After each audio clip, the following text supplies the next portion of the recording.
స్తోత్రాలు చెల్లిద్దాం. పరిశుద్ధ నామం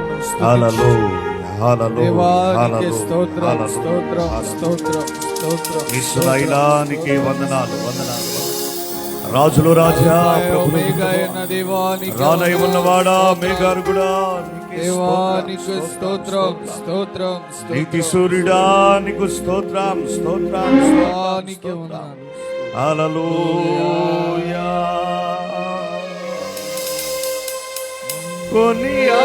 కొనియాడదగినది నీ దివ్య తేజం,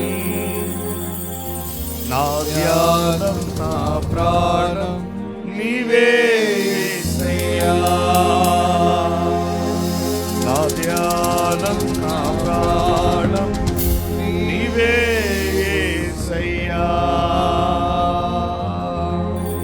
అందరం కలిసి ప్రభు నామాన్ని కనపడతాము. ఏక స్వరము ఏకాత్మ హృదయపూర్వకంగా ప్రభువుని స్తుతిద్దాం.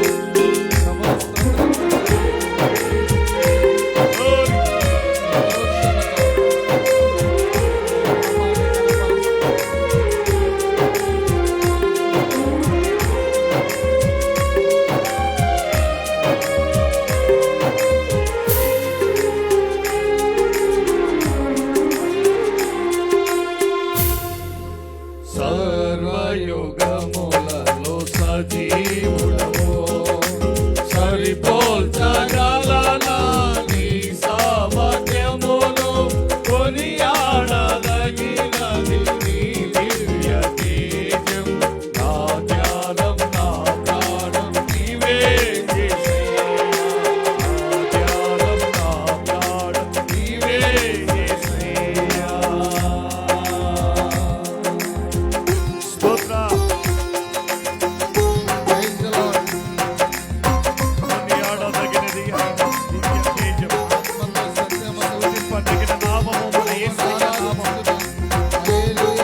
అన్ని నామముల కంటే హెచ్చైన నామము పైన నామము మన యేసయ్య నామము.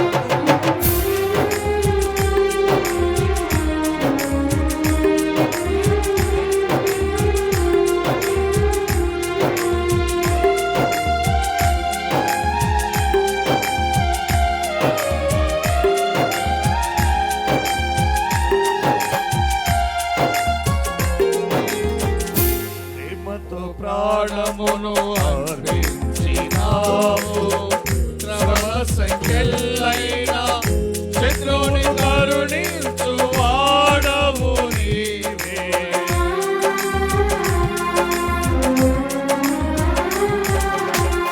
ప్రేమతో ప్రాణమును అర్పించినావు, శ్రమ సంఖ్యలైన శత్రువును కరుణించు వాడవు. నీ ఎదుట ఇరులు కాలెన్నలు జగతిని జయించిన జయశీలుడా.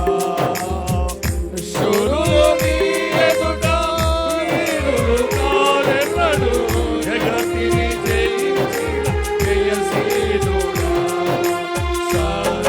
సర్వయుగములలో సజీవుడవో సరిపోల్చగలనా నీ సామర్థ్యమును, కొనియాడదగినది నీ దివ్య తేజం, నా ధ్యానం నా ప్రాణం నీవే యేసయ్యా. నా ధ్యానం నా ప్రాణం నీవే యేసయ్యా.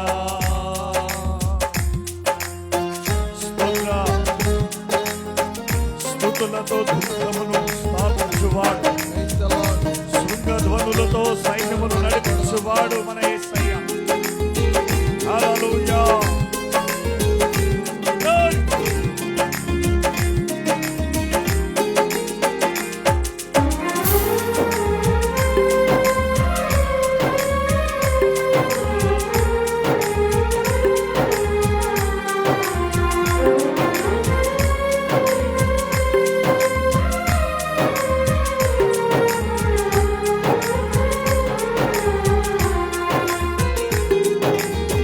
స్తుతుల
నింపబోతున్న సమయం. ఆయన కృపలతో మనల్ని, శాశ్వత కృపతో ఆయన మనల్ని నింపబోతున్న సమయం. మన హృదయార్పణలు చేస్తూ స్తుతి గానముతో ప్రభు నామాన్ని కనపడతాం.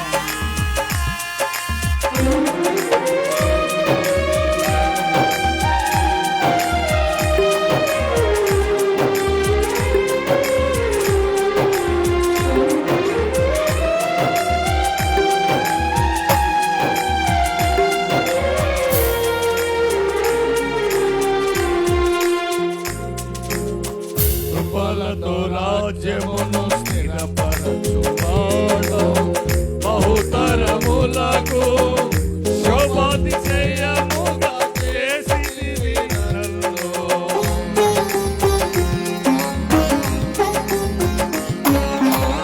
కృపలతో రాజ్యమును స్థిరపరచు నీవు, బహుతరములకు శోభాతిశయముగా చేసితివి నన్ను. నెమ్మది కలిగించే ఈ బాహుబలముతో శత్రువు నరచిన బహుశూరుడా. నెమ్మది కలిగించే ఈ బాహుబలముతో శత్రువు నరచిన బహుశూరుడా. సర్వయుగములలో సరివుడవు, సరిపోల్చగలనా నీ సామర్థ్యమును, కొనియాడదగినది నీ దివ్య తేజం. నా ధ్యానం, నా ప్రాణం నీవే యేసయ్యా. నా ధ్యానం, నా ప్రాణం నీవే యేసయ్యా. సరిపోల్చగలనా నీ సామర్థ్యమును, సరిపోల్చగలనా నీ సామర్థ్యమును, సరిపోల్చగలనా నీ సామర్థ్యమును, సరిపోల్చగలనా నీ సామర్థ్యమును.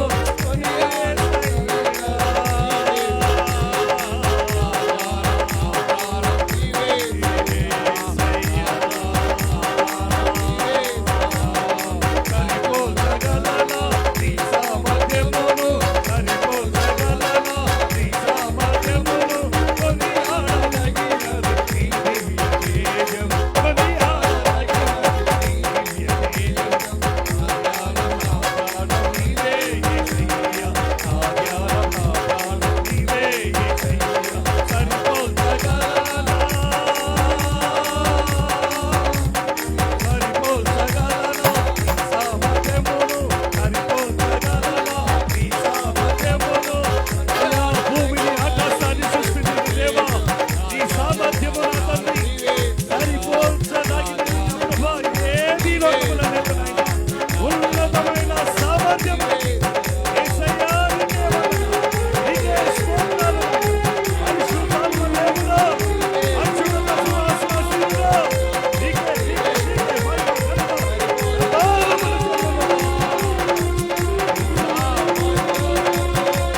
సరిపోల్చగలనా నీ సామర్థ్యమును, సరిపోల్చగలనా నీ సామర్థ్యమును.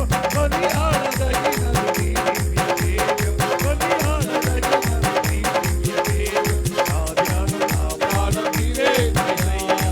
నా ధ్యానం, నా ప్రాణం నీవే యేసయ్యా. యేసయ్యా, యేసయ్యా, యేసయ్యా, యేసయ్యా, యేసయ్యా, యేసయ్యా, యేసయ్యా. దివ్యకరమైన నామం, శ్రేష్టకరమైన నామం, బలకరమైన నామం, అత్యున్నత ఉన్నతమైన నామం, యేసు నామం. యేసయ్యా, యేసయ్యా, యేసయ్యా.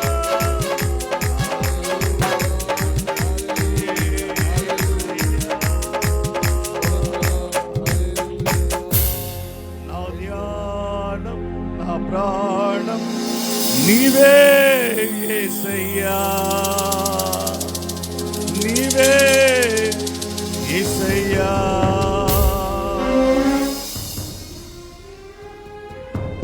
ఇప్పటి వరకు స్తుతి ఆరాధన నడిపించినటువంటి టీం 3 మెంబర్స్ అందరూ కూడా సభ్యులందరికీ వందనాలు తెలియజేస్తున్నాం.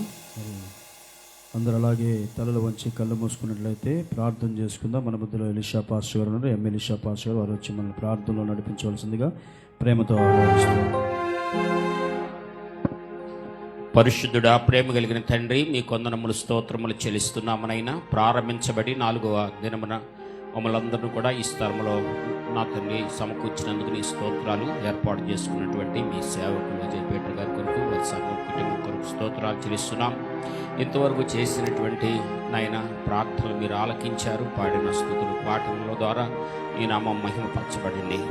ఈ సమయంలో మీ సేవకులు నీ పక్షముగా నిలబడుతుండగా నీ వాక్యం మమ్మల్ని బ్రతికిస్తూ, మా ప్రాణములు తెప్పరెల చేస్తూ, మా ప్రాణాత్మ శరీరములకు ఎంతో ఆత్మీయమైనటువంటి గొప్ప ఆధిక్యతను మీరు మాకు అనుగ్రహించి, మీ జీవమును మాలో అనుగ్రహించి, నీ సేవకుని ద్వారా ఈరోజు కూడా ఈ గొప్ప అవకాశాన్ని మీరు మాకు అనుగ్రహించినందుకు మీ స్తోత్రాలు. దీనంతటికీ దర్శనాన్ని ఇచ్చి నడిపిస్తున్నటువంటి మా ప్రియులు పెద్దలు, అన్ని సమానులైనటువంటి వేపసోదరు గారు, అలాగే నాయన టీం అంతటి కొరకు నేను స్తుతిస్తూ, ఈ కార్యక్రమాలు 21 కార్యక్రమాలు మాకెంతో ఆశీర్వాదకరంగా, మా సంఘాలకు దీవెనకరంగా చేయండి. శత్రు కోటగోడల్లో కూల్చి నాయన నీ నామానికి మహిమ తెచ్చుకునండి.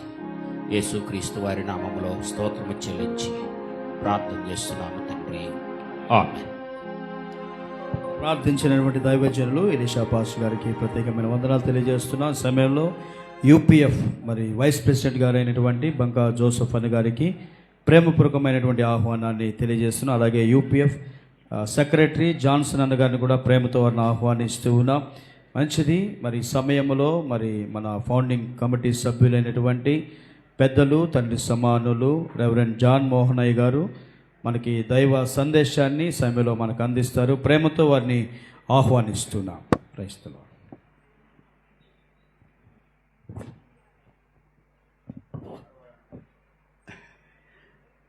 దేవుడు నామానికి స్తోత్రాలు చెల్లిద్దాం. హల్లెలూయా.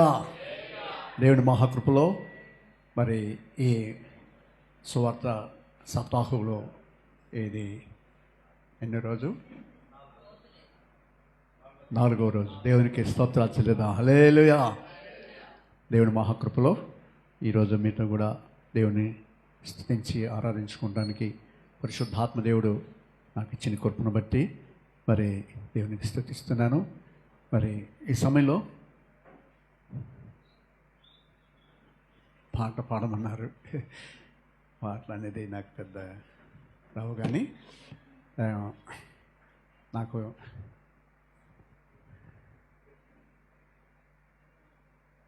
స్తుతి పాట 150వ కీర్తన 1-2 చరణాలు పాడతాను. పరిశుద్ధాత్మ దేవుడి దేవుని స్తుతించుడి, ఎల్లప్పుడూ దేవుని స్తుతించుడి.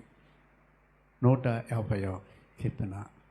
ఈ కీర్తనలో 1-2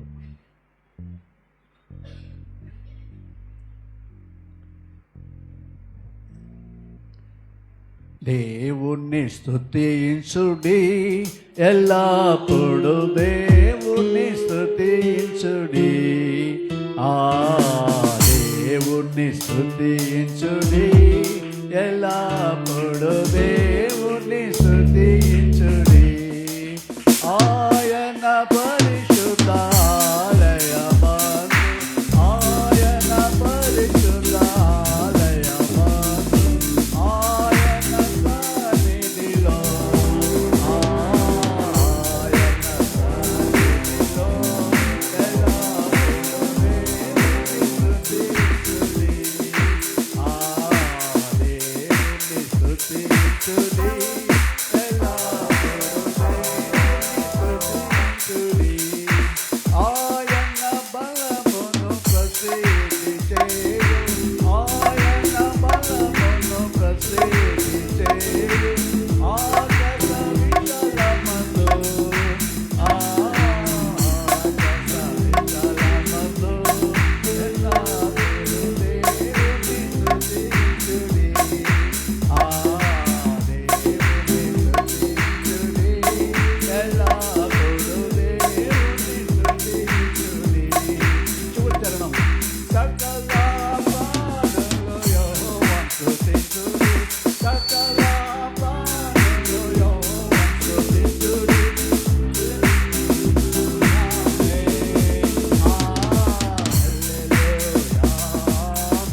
ప్రార్థన చేసుకుని దేవుని వాక్యాన్ని క్లుప్తంగా ధ్యానం చేసుకుందాం.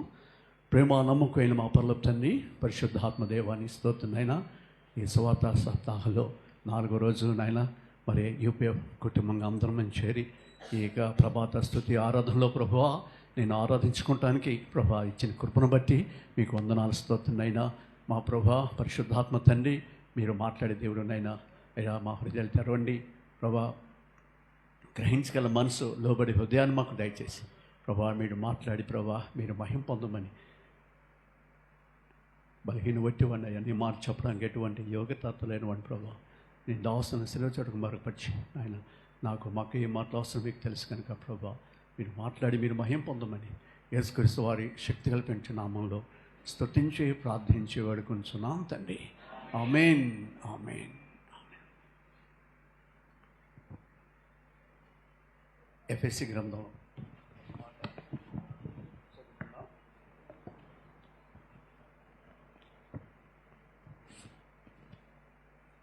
ఎఫెసీ గ్రంథం 5వ అధ్యాయం. ఎఫెసీ రాసిన పత్రిక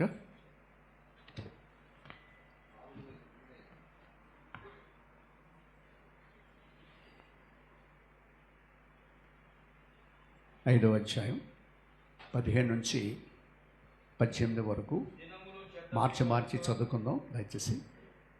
ఎఫెసీ పత్రిక 5వ అధ్యాయం 15 నుంచి 18 వరకు మార్చి చదువుకుందాం. అంటే 21 వరకు ఉన్నాయి, 21 వరకు మార్చి చదువుకుందాం. దినములు చెడ్డవి కనుక మీరు సమయాన్ని పోనీక సద్వినియోగం చేసుకొనొచ్చు.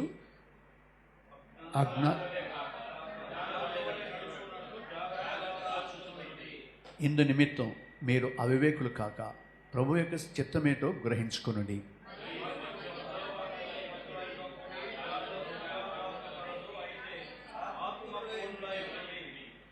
ఒకనొకడు కీర్తనతోనూ సంగీతాలతోనూ ఆత్మ సంబంధమైన పాటలతోనూ హెచ్చరించుచు మీ హృదయాల్లో ప్రభుని గూర్చి పాడుచు కీర్తించుచు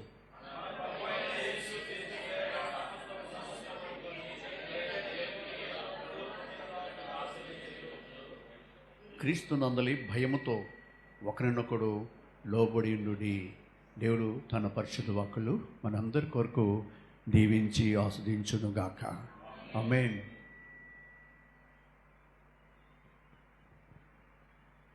ఆత్మపూర్ణులై ఆరాధించేవాళ్ళు దేవుడు వాక్యంలో మనకు జ్ఞాపకం చేస్తున్నారు.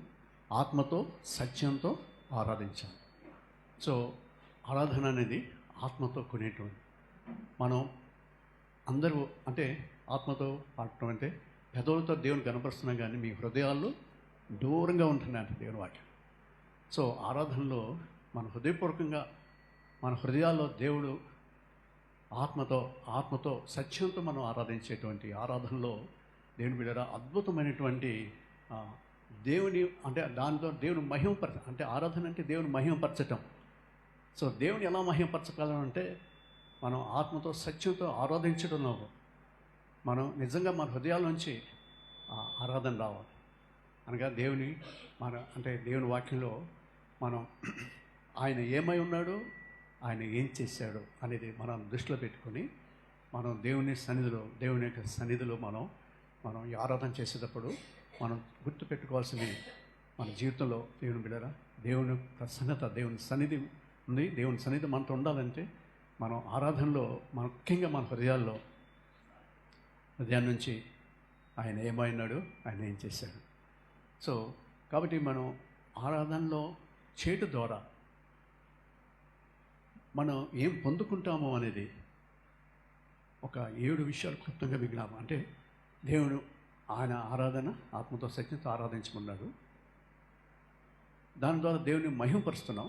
దేవుని మహిమపరచటం అంటే మీరు విలువబెట్టి కొనబడిన వారు కనుక మీ దేహాలతో దేవుణ్ణి ఘనపరచమన్నాడు. దేవుని ఘనపరచం. సో స్తుతి ఆరాధన అనేది మనం దేవుణ్ణి ఘనపరచటం అన్నమాట. సో దేవుని ఘనపరిచినప్పుడు దేవుడు ఏమంటున్నాడంటే నేను మిమ్మల్ని నన్ను ఘనపరచేవాడిని నేను ఘనపరుస్తాను అంటున్నాడు. అంటే ఏ విధంగా దేవుడు మనం ఆయన ఘనపరిచినప్పుడు ఆయన ఏమైనాడు, ఆయన ఏం చేస్తున్నాడో మన హృదయపూర్వకంగా దేవుని మనం గుర్తించి దేవుణ్ణి స్తుతించినప్పుడు మనం ఏం పొందుకుంటామో, మనల్ని ఎలా ఘనపరుస్తాడో ఒక 7 విషయాలు మన పరిశుద్ధాత్మ దేవుడు నాకు చెప్పమన్న విషయాలు మీకు జ్ఞాపకం చేస్తాను. ఓకే. సో మొదటిగా మన జీవితంలో దేవుణ్ణి ఆరాధించినప్పుడు, దేవుని ఘనపరిచినప్పుడు, దేవుని యొక్క మహిమ అంటే మనం యెషయాలో దేవుని యొక్క దర్శనం చూస్తున్నప్పుడు అక్కడ మన దేవుడు ఏమై ఉన్నాడంటే ఆయన పరిశుద్ధతను గుర్తిస్తాం మనం. ఆయన సన్నిధిలో మనం పరిశుద్ధుడు ఆయన. సో ఎప్పుడైతే ఆయన సన్నిధిలో యెషయా ప్రవక్త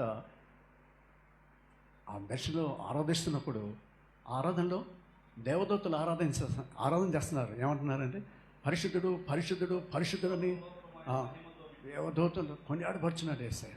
ఆయన పరిశుద్ధుడు. సో ఈయన అప్పుడు ఆయన ఆరాధన చూస్తున్నప్పుడు ఆయన జీవితంలో అయ్యో అని కేక వస్తుంది. నేను అపవిత్రమైన పెదవి గలవాడను, అపవిత్రమైన జనుల మధ్య నివసిస్తున్నాను అని అర్థమైపోయింది ఆయన జీవితంలో. అంటే ఆయన అంతకుముందు 5 అధ్యాయాలు కూడా ప్రవక్తగా దేవుని మాటలు చెప్తున్నాడు. కానీ ఎప్పుడైతే నిజమైన ఆరాధనలో తను పాల్గొన్నాడో తన జీవితంలో ఈ పవిత్రీకరణ అనేది తన జీవితం, అంటే తన స్థితి తను గుర్తించి అయ్యో నేను అపవిత్రమైన పెదవులు గలవాడిని అని కేక వేసినప్పుడు వెంటనే దేవుడు ఒక అద్భుతం చేస్తాడు. ఒక బలిపీఠం నుంచి ఒక కట్టు నుంచి తన నాలుగు తాకినప్పుడు తను పవిత్రపరచబడుతున్నాడు. దేవునికి స్తోత్రం. సో ఎప్పుడైతే తను పవిత్రపరచబడ్డాడో తన జీవితంలో నిజమైనటువంటి ఆరాధన, నిజంగా ఆయన ఆరాధన పడినప్పుడు దేవుడు ఒక స్వరం వింటున్నాడు, మా నిమిత్తం ఎవరు పోతారు, ప్రభువా నేనున్నాను, నన్ను పంపించాలని సమర్పణ మనం చూస్తాం. సో ఆరాధనలో మనం పొందుకునేది ఏంటంటే పవిత్రీకరణ. నమ్మిన వారు దేవుని స్తోత్రాలు చెల్లిద్దాం. హల్లెలూయా.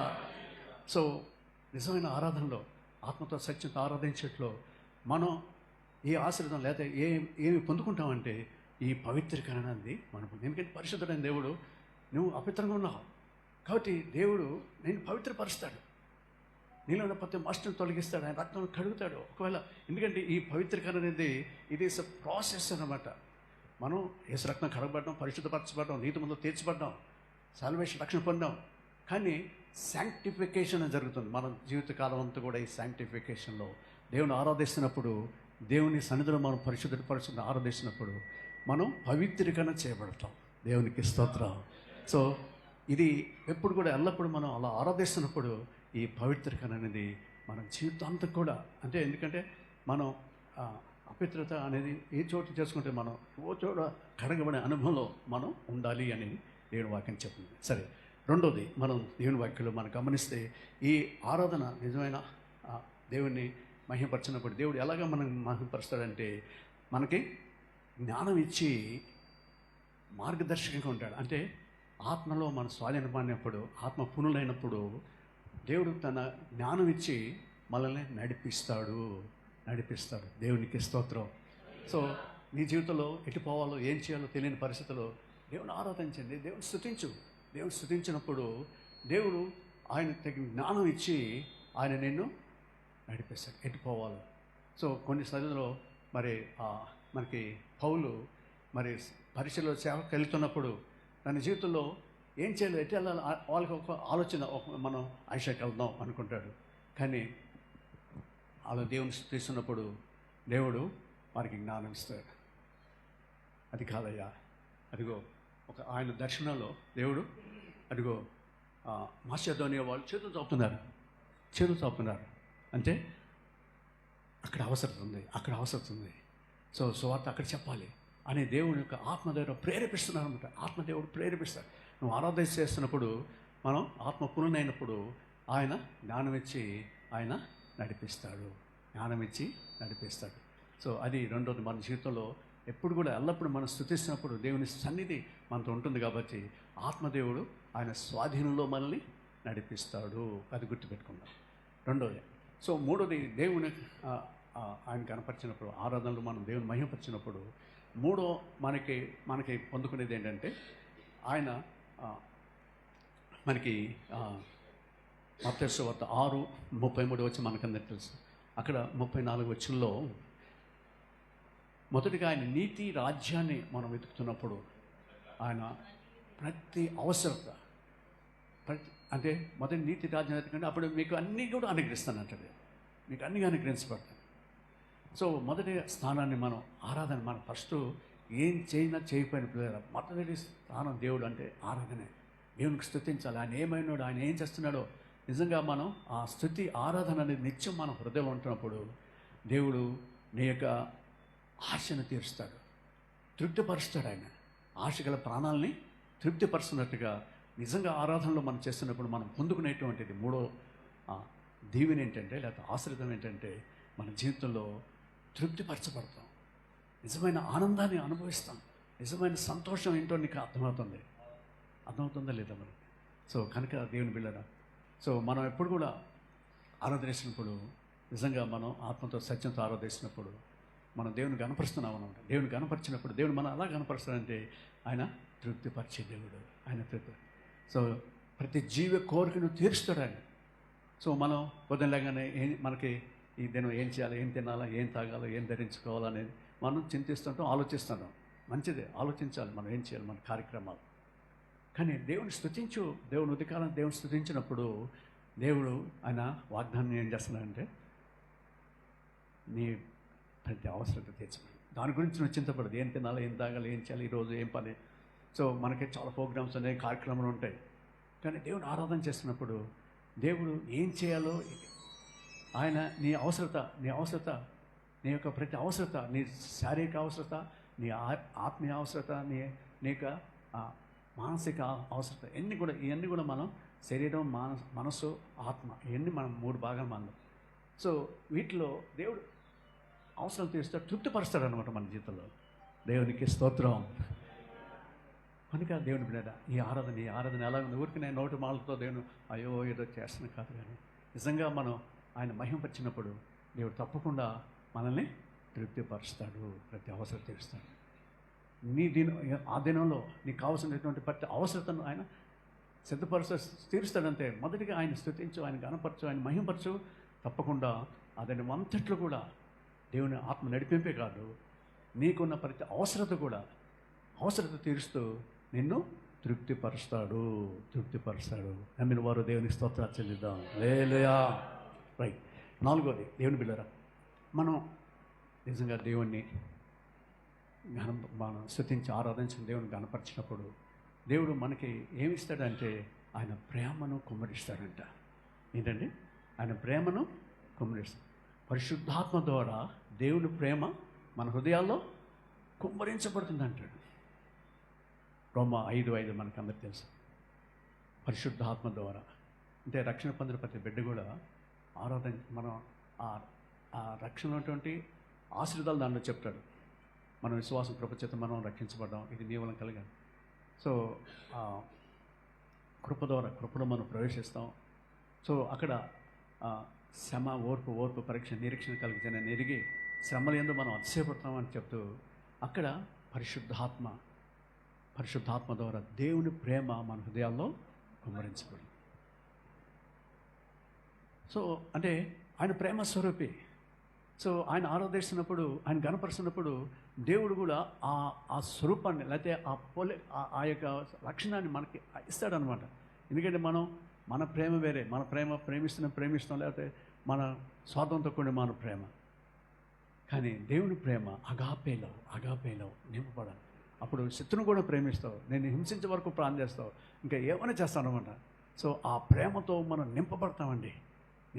దేవుడు నిజమైన ఆరాధన చేసినప్పుడు నిజంగా మనం ఆ ప్రేమతో నింపబడతాం. ఆ ప్రేమ యొక్క గుణాలు మనకి చాలా 1 కొరింథీ 13 మన ప్రేమ దీర్ఘకాలం సహిస్తుంది, దయ చూపిస్తుంది, అపకారం మనసులో పెట్టుకోదు, మరి అన్నిటిని తాలుకుంటుంది, అన్నిటిని నమ్ముతుంది అని మనం కొన్ని లక్షణాలు మనం చూస్తాం దేవుని. సో నిజంగా ఆ ప్రేమతో నింపబడతాం అంతే. ఎందుకంటే నిజంగా ఆరాధన చేసేవాళ్ళు పొందుకునేటువంటి, అంటే దేవుడు ఎలా కనపరుస్తాడంటే ఆయన ప్రేమతో నింపుకొని ఆయన ప్రేమతో మనల్ని నడిపిస్తాడు. అందుకనే పౌలు జీవితంలో దేవుని ప్రేమ మమ్మల్ని బలవంతం చేస్తుంది అంటాడు. అక్కడికంత కష్టం, అక్కడ లేని కొన్ని సమస్యలు వస్తున్నాయి, సరే మనం వెళ్ళిపోతాం, ఏదో చేద్దాం. సో చాలా తన పరిచర్యలు పౌలు అనేకమైనటువంటి ఎదుర్కొన్నాడు. మరి ముఖ్యంగా ఫిలిప్పీ పట్టణం వెళ్ళి వాళ్ళు బంధించి వాళ్ళని చెరసాలలో వేసి వాళ్ళు కొట్టేసి వాళ్ళు బంధించి చేసినప్పుడు వాళ్ళు ఆ మధ్యరాత్రి ఆ బొండి వేసి బిగించంటే ఇంకా చీకట్లో అంధకారంలో వాళ్ళు ఆ పరిస్థితుల్లో కూడా వాళ్ళు దేవుని స్తుతిస్తున్నారు. మధ్యరాత్రి పాటలు పాడుతున్నారు, దేవుని కనపరుస్తున్నారు. దేవుని బిడ్డ మరి మనం మామూలుగా ఏమనుకుంటామంటే ప్రభా ఏందే నీ సువార్త సేవ చేస్తున్నాం కదా, నాకేం కష్టాలు ఏంటయ్యా, ఈ పరిస్థితి ఏంటయ్యా అని దిగులు పడతాం, లేకపోతే మనం బాధపడుతూ ఉంటాం. కానీ పౌలు శీలలు ఆ పరిస్థితుల్లో వాళ్ళు బంధించబడి చీకట్లో ఉన్నప్పుడు మధ్యరాత్రి వాళ్ళు ఉదయాన్నే లేచి పాడదామని లేదు, వాళ్ళు మధ్యరాత్రుల్లో ఆ పరిస్థితుల్లో వాళ్ళు దేవుని స్తుతిస్తున్నప్పుడు దేవుని బిడ్డరా మరి నిజంగా దేవుని ప్రేమ వాళ్ళకు అంటే దేవుని ప్రేమతో నింపబడ్డారు కాబట్టి వాళ్ళు దేవుని ఆరాధిస్తూ దేవుని స్తుతిస్తూ ఉన్నప్పుడు ఆ స్థలమంతా కూడా కంపించి భూకంపం వచ్చి అవన్నీ కూడా తలుపులు తెరుచుకున్నాయి, వాళ్ళు అన్నీ కూడా మందకాలు ఊడిపోయినాయి. సో దేవుని ప్రేమ వాళ్ళు అంటే ఆ ఖైదీలు వింటున్నారు. సో వాళ్ళందరి జీవితాల్లో కూడా దేవుని యొక్క సో ఈ జైలు అధికారులు లేచేసరికి అమ్మ బాబు ఎంత తెలిసిపోయింది, అందరు వెళ్ళిపోయి ఉంటారు అని తను కత్తి తీసి చంపుకొని పోతుంటే అయ్యా ఏ హాని చేసుకోవద్దు, మేమందరం ఇక్కడే ఉన్నాం. అయితే ఒకటే ఒక ప్రశ్న వేస్తాడు, అయ్యా రక్షణ పొందడానికి నేను ఏం చేయాలి? ఒకటే మాట చెప్తాడు ఆయన, యేసునందు విశ్వాసం ఉంచుము, నీవు నీ ఇంటి వారు రక్షించబడతారు. సో దేవుని పిల్లరా నిజంగా దేవుని స్తుతించి ఆరాధించినప్పుడు దేవుని ప్రేమ మనలో నింపబడుతుంది. కట్టిన వారిని ద్వేషించరు, లేకపోతే ఎవరిని కూడా ద్వేషించరు, దూషించరు, లేకపోతే రకరకాలైనటువంటి మాటలు మనం హింసించే వరకు మనం ఏదేదో చెప్తామో, మనకి కష్టం వచ్చి మనం మనం ఏదేదో చేస్తుంటాం. కానీ నిజంగా దేవునిజమైన ఆరాధన వీళ్ళు చేస్తున్నారు. దేవుని స్తుతిస్తున్నప్పుడు, దేవుని కనపరుస్తున్నప్పుడు, దేవుడు వాళ్ళని ఎలా కనపరుస్తున్నా అంటే దేవుని ప్రేమతో వాళ్ళు నింపబడి నిజంగా దేవుని ఆరాధన చేస్తూ వాళ్ళు దేవుని స్తుతిస్తున్నప్పుడు అద్భుతమైన కార్యం. ఆ కుటుంబం జైలు ఉన్నటువంటి వారు రక్షించబడటానికి మరి దేవుడు కృప చూపించాడని దేవునికి స్తోత్రం. సో మా జీవితంలో నేను 7 సంవత్సరాలు మిషనరీగా ఉత్తర భారతదేశంలో నేను పరిచయం చేయడం జరిగింది. సో అక్కడ ఒక నవాగాం అనేటువంటి గ్రామంలో సో ఆ రాత్రి భయంకరమైన ఒక 50 మంది లారీలు దిగిపోయి పెట్రోల్ పోసేసి అంతా తగిలిపెట్టేశారు. 4 స్తంభాలను కట్టేసి మీరు ఈ స్థలానికి వచ్చి స్వార్థ చేయడం ద్వారా ఇదంతా కూడా అపవిత్రపరచబడింది. నేను పవిత్రపరచాలంటే మీరు 4 మా దేవతకి బలి ఇవ్వాలన్నారని అందరూ చాలామంది అటు ఇటు వెళ్ళిపోయారు. వీళ్ళు అక్కడ నిలబడ్డారు. 4 స్తంభాలు కట్టి వాళ్ళు ఆ సైకిల్ చైన్లు తీసి వాళ్ళని అతంతా బలి కొట్టారండి.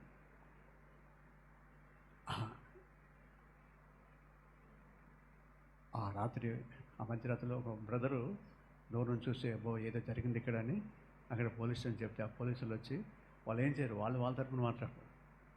సో వాళ్ళు వచ్చి 25 సరే ఫైన్ వేశారన్నమాట. 25 కట్టండి, 25,000 కట్టి మీరు వెళ్ళిపోవచ్చు అన్నారు.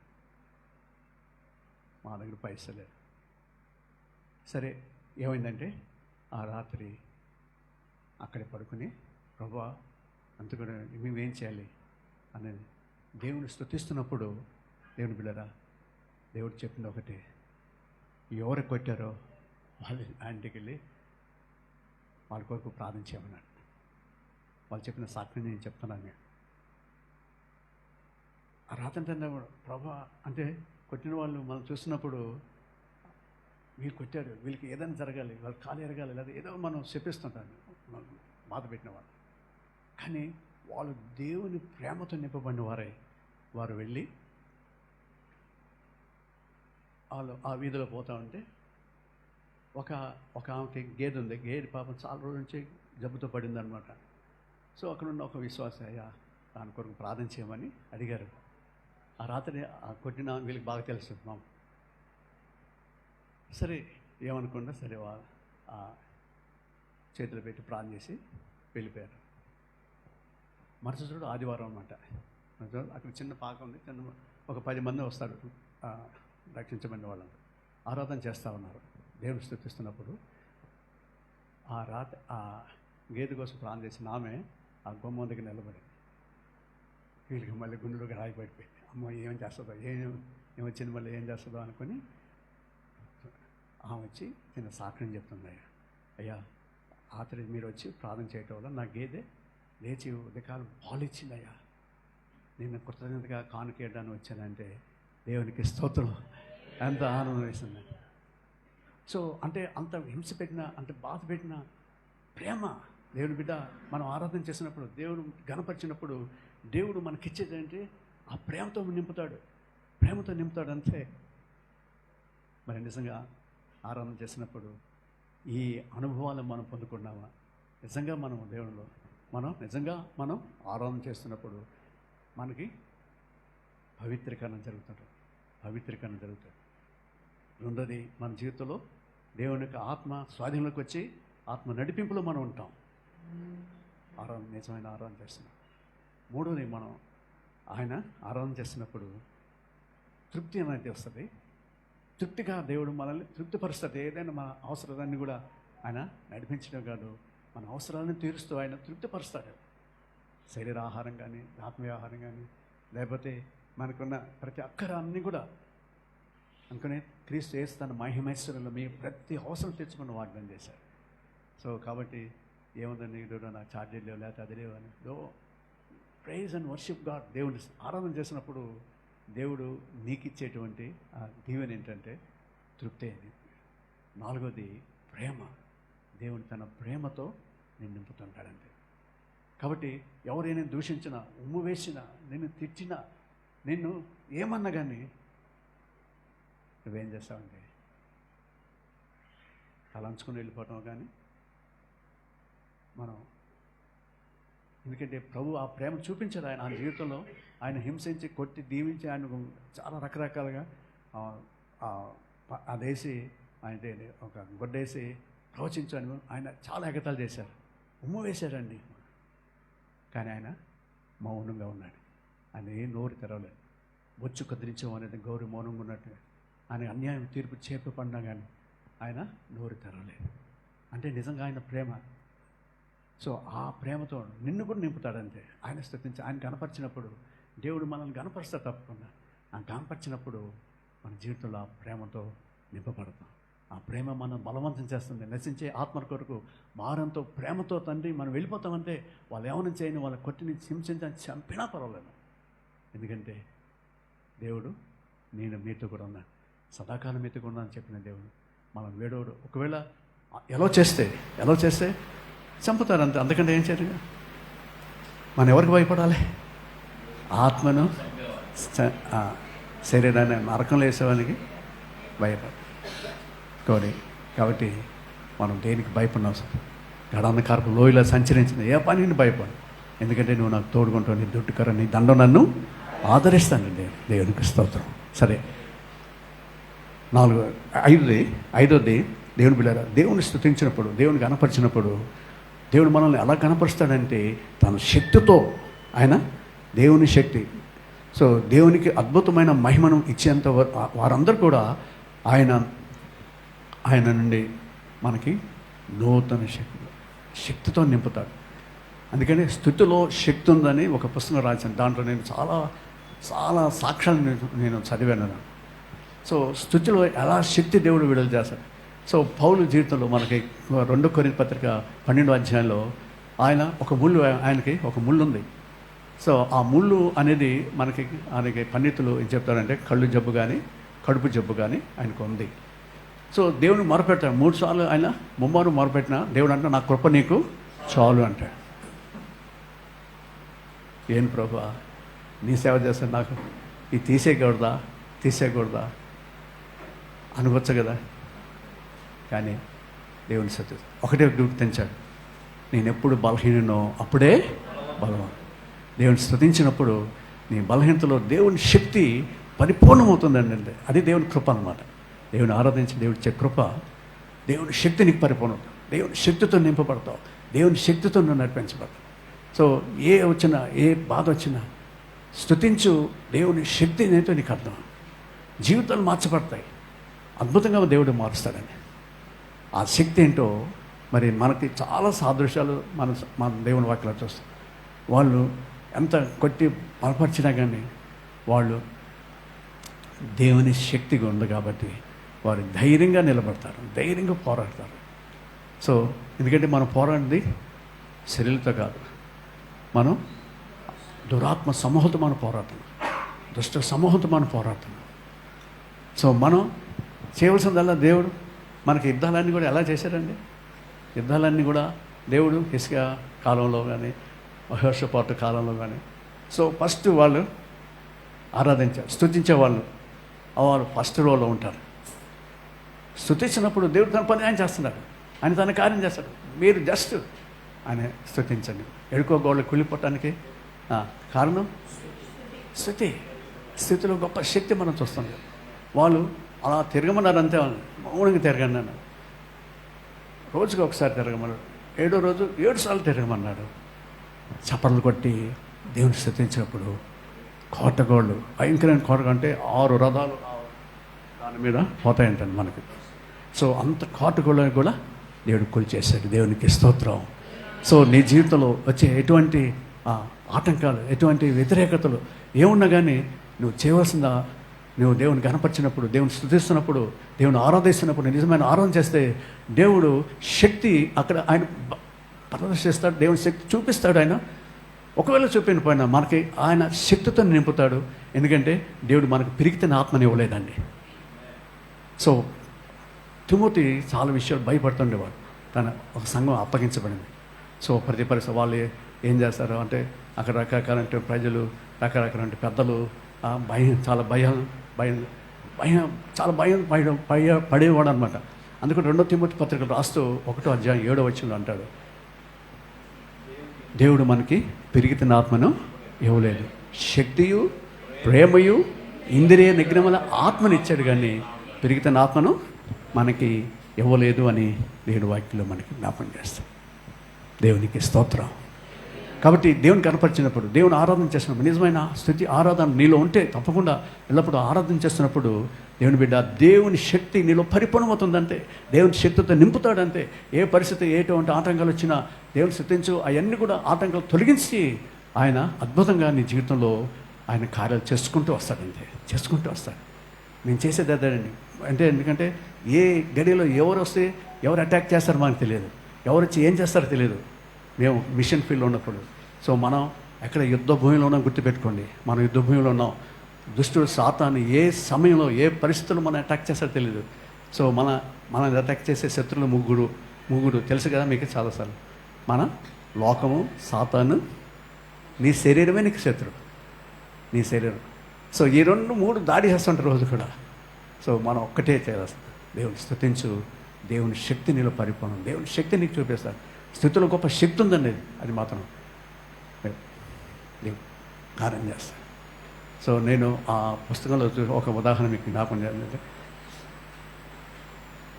ఒక దాసరాలు పాస్టర్ దగ్గరికి వచ్చి, అయ్యా నా భర్త రోజు వచ్చి కొడుతున్నాడయ్యా. ఏం ఊరుకుంటుందా? కొడితే ఎవరు ఏం తిడతారు?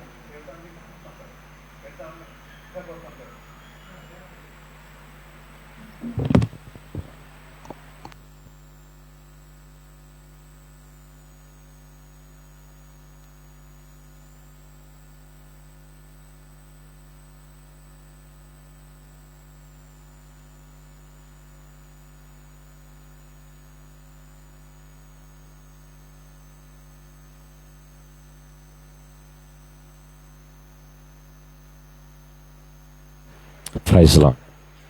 హల్లెలూయా. Praise lord. హల్లెలూయా. దేవుని నామానికి స్తోత్రాలు. దయచేసి నేను ముగించేస్తాను, మనం టైం అయిపోతుంది కనుక. దేవుని బిడ్డ, దేవుని శక్తి మనం అందుకునే పౌలు ఒకటి మాట, నన్ను బలపరచవు అనేది నేను సమస్తం చేయగలను. సో ఆయన శక్తి ఇస్తాడు. సో నేను పిలిచిన దేవుడు నమ్మదగిన వాడు. ఆయన పని ఇచ్చినప్పుడు దాన్ని చేయగల సామర్థ్యం, శక్తి దేవుడు ఇస్తాడు.